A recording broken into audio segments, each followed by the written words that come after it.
Hello, I'm Steve Weber, the host of Essential Book Drop.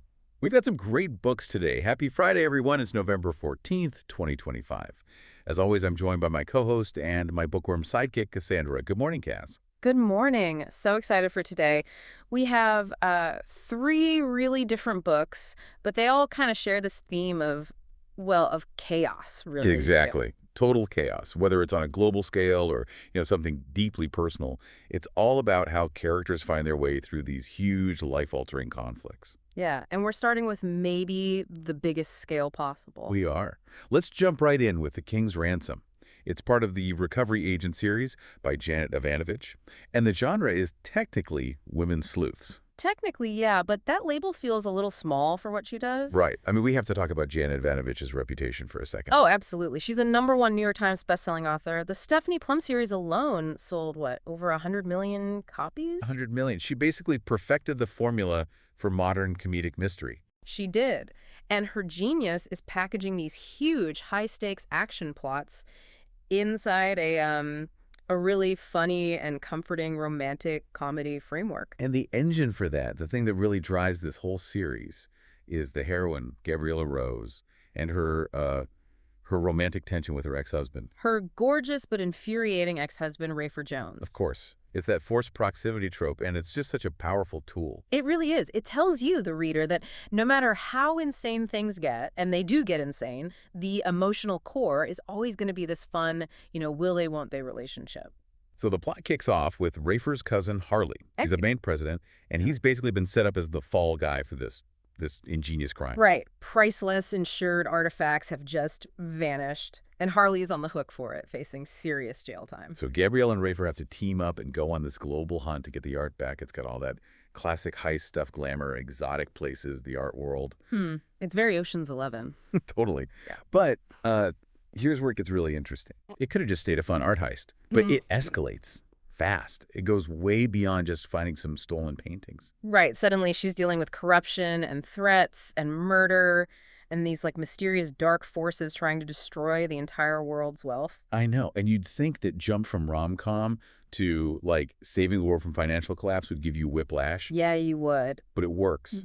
Because the personal stakes saving Harley, figuring things out with Rafer, they keep you anchored. It's so smart. She gets to talk about these really complex, heavy topics like systemic corruption, which is usually so dry, but she wraps it all up in this fast, sexy, fun package. The genius formula.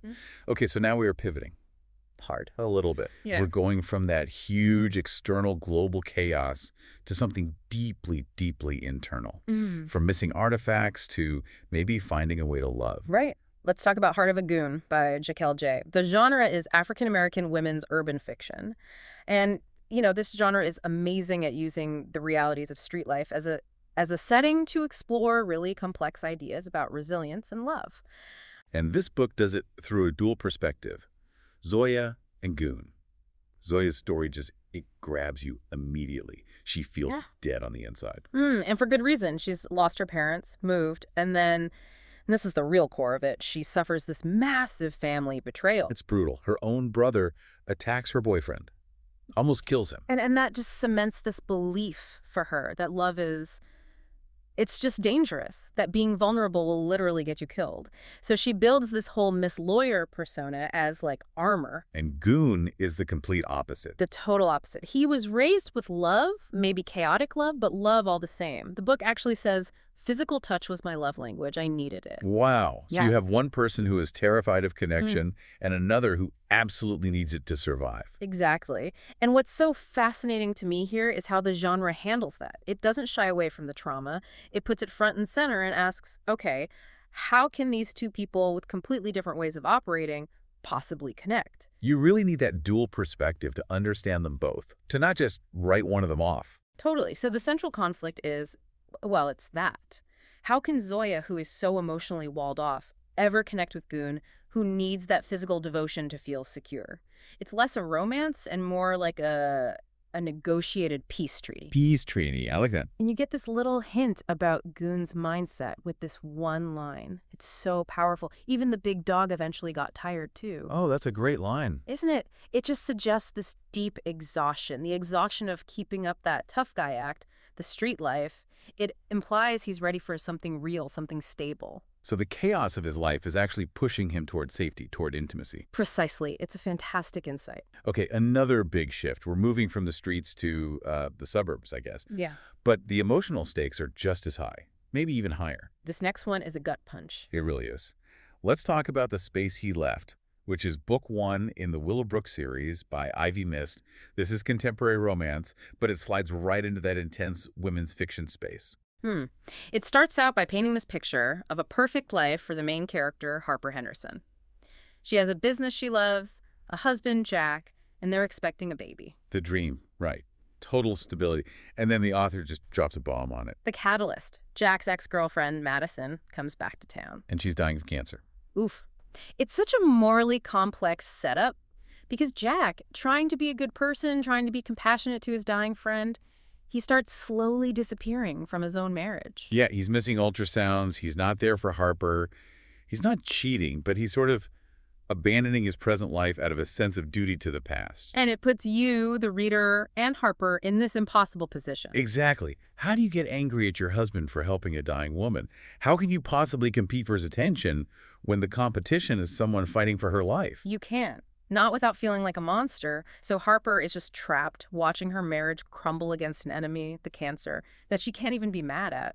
It's just built to be as emotionally wrenching as possible. But, and this is a huge but, there's a promise of a twist. A very bold promise. The author includes a note with the book, and it says, "Night, there is a happy ending for cancer, in more ways than one." Which is, what does that even mean? I know, my mind went in a million directions. Is it a miracle cure? That feels a little too easy. Right, or is cancer a metaphor? Like maybe the real cancer was the unresolved feelings from their past relationship, and this whole ordeal is the chemotherapy that finally cleans it out. That's a good way to put it. The sickness wasn't Madison's illness, Yeah. but the secrets it unearthed in their marriage. Exactly. That note completely reframes everything. It guarantees a resolution that's going to be surprising and hopefully earned. It's a must-read if you love those messy, complicated domestic dramas. Well, thanks for joining us today. If you want to take a look at any of these books, visit us at essentialbookdrop.com, and you'll have all the links right there. Also, whenever you feel like it, you can listen to us on Spotify, Apple Podcasts, Amazon Podcast, YouTube, practically anywhere. Kaz will do it again tomorrow. Can't wait. Happy reading, everyone. Until then, keep on opening new worlds with great new books. And whatever you do, remember this. When you read, Your mind becomes its own kingdom.